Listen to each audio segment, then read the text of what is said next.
PowerPoint to demonstrate hemolysis to you. There are 3 types of blood hemolysis that bacteria can do on blood plates. You have to streak them on blood plates to see this hemolysis. This shows the presence of enzymes that are able to break down the hemoglobin in blood and use it for food. The 3 types are alpha, beta, and gamma. And below that you see the Greek letters for them. So alpha hemolysis, this is the partial breakdown of blood. So you will notice the bacteria growing here. This is the blood agar that's red, and the bacteria have turned the agar a little bit greenish. So this is sort of like a bruise. When you get a bruise, this is blood that has been let out into your body because of a broken blood vessel, and your body starts breaking it down, and as it does, it turns this kind of a greenish color, kind of a bruised green color. So this is what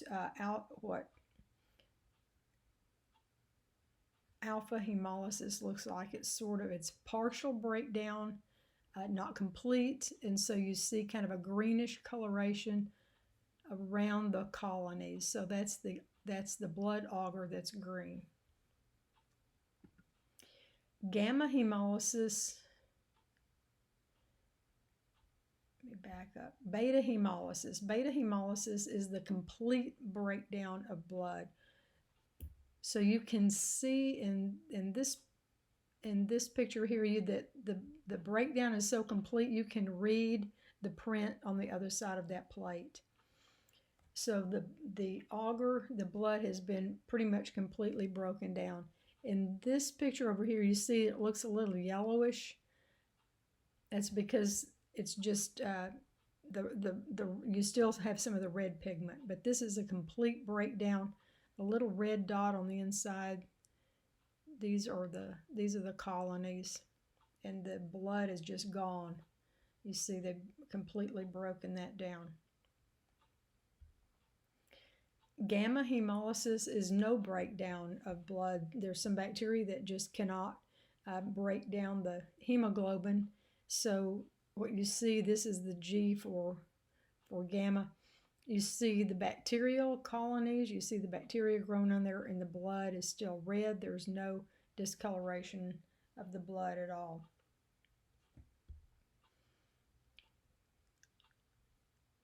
So this shows, I have several slides that show all 3. This is beta again, beta hemolysis, a complete breakdown of the blood. This is a disc up here, an antibiotic disc,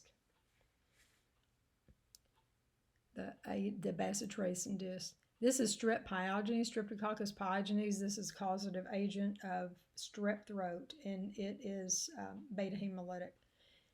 This is, if we were still in the lab, we would be looking at this bacterium this week, and also, or probably last week, and strep pyogenes and pneumo.